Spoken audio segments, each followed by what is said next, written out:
Can you imagine having a miscarriage and thinking that it was punishment from God for your sin of using birth control? That was one of the first things that struck me as I was watching the Shiny Happy People documentary. I'm going to share some of my thoughts just on episode 1. First off, I want to just point out I am not affiliated with IBLP. I've never been a part of anything they've done. However, I did grow up in a high control Christian cultic group. They wouldn't call themselves a cult. And I think something that actually is very similar to what the Duggar documentary is talking about and what IBLP is talking about is that the group that I was a part of would just be very insistent that they were not affiliated with that group in any way and were not a part of that, and would also insist that their doctrine was absolutely according to what the Bible says and was good and healthy. And yet there were so many similarities watching Shiny Happy People. Oh my gosh. So the group I was a part of was known as the Plymouth Brethren, and you probably have never heard of them, but if you have, that still doesn't mean that you actually are familiar with the same group I was a part of, because there are multiple smaller sects that split off of that. I'm not affiliated with any of these people that the documentary is talking about, and yet nearly everything the documentary has brought up either had parallels in what I was learning, was very similar to what I grew up learning and understanding, or was maybe just a slightly more extreme version of what I grew up with. The very first thing I noticed in this documentary was how young Michelle Duggar was when she got married. She got married at 17. And in some states here in the US, you can do that, but you have to have parental consent.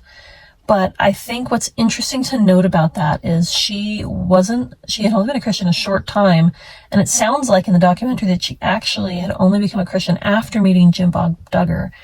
And so she didn't have any experience hardly with other Christian groups. She didn't have any experience other than what he brought into her life. And she married him at 17. And most places, they may permit that, but you can't officially give consent to anything unless you are 18 here in the US. So I just thought it was striking how young she got married and how much influence that would have given Jim Bob over her. And I think that's something that's important to recognize. I really felt very sorry for her, actually. And it's funny because I married young too. I mean, I married at 23, but there's a lot of maturity differences that come between 17 and 23. And the brain is still developing even up to the age of 25. If a person is neurodivergent, it's even longer than that. And so I think it's really fascinating. Another thing I noticed, which I started off this video with, is when they had their first miscarriage, she and Jim Bob just felt so much guilt and shame and blamed it on the fact that they had birth control and that caused the miscarriage to happen. Really, the thing that's saddest to me is, and this actually illustrates a bigger point that you can see in a lot of these high control Christian groups, this concept that God punishes us for our actions. And actually that's not what a New Testament understanding of the Bible expresses.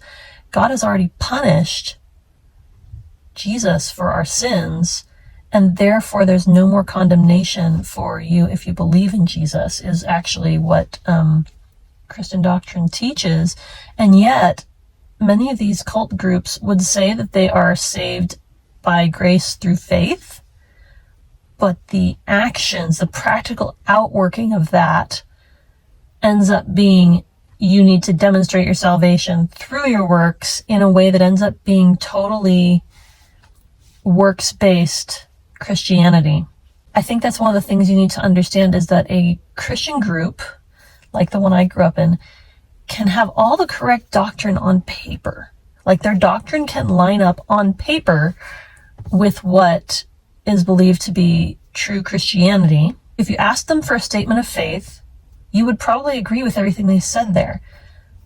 But you have to understand that just because it's written that way doesn't mean they understand it the same way you do. There are so many teachings that aren't obvious to an outsider, but are understood by those that are inside. There's a lot of, this looks really good on the outside, and yet when you get into what that means in real life, it's abusive, it's dangerous, it's almost even completely the opposite of what the words in their most obvious meaning are. And so that's something I think it's important to keep in mind as I'm watching this. There are so many groups where if they saw the statement of faith from IBLP, or even that the Duggars put out there, they would probably agree with the statement of faith. But there's a lot of things that go on that are an understood part, a subculture even, that you don't realize is there until you're really deep in. Kids in the IBLP are taught that they're supposed to obey the spoken and unspoken wishes of their authority figures. Now, this is, first of all, terrible communication. I mean, I know so many marriages where part of the reason there was so much conflict was this expectation that the spouse would be able to magically understand what the other person wants and needs without the other person expressing it. But this kind of an expectation sets people up for abuse, because if I happen to get it wrong, if I guess wrong about the thoughts and wishes of my authority figure, it gives them permission to punish me, to do whatever it is that they think is appropriate. It assumes so much about the abilities of the child. I'm thinking about the children specifically in this case, but even of a spouse. I do not expect my husband to know what I want and need. He may be able to make some good guesses, and that's because he knows me well. But that doesn't mean that my thoughts and feelings on a matter aren't going to change. It doesn't mean that he's going to get it right every time. There are so many subtleties about trying to communicate with another human being that this kind of an expectation is just frankly scary to me. So recognize that one of the things they were directly taught in the IBLP is to obey the spoken and unspoken wishes of their authority figure. That's just, there's so much room for that to be misused and to abuse the people who are under that authority with that kind of an expectation. It's also very codependent. A codependent person spends a lot of time working on problems that don't belong to them. And that's what this encourages, this kind of a policy encourages. It encourages kids and adults who are under authority, so the wives essentially, it encourages them to work really hard to understand the person in authority at the expense of that person not doing any of the work of communication themselves. And I grew up in a household where that was something that was really common. There were so many things I was expected to know, and looking back as a kid and now having kids of my own and seeing what kids actually do know and what's realistic, kids come into the world knowing zero.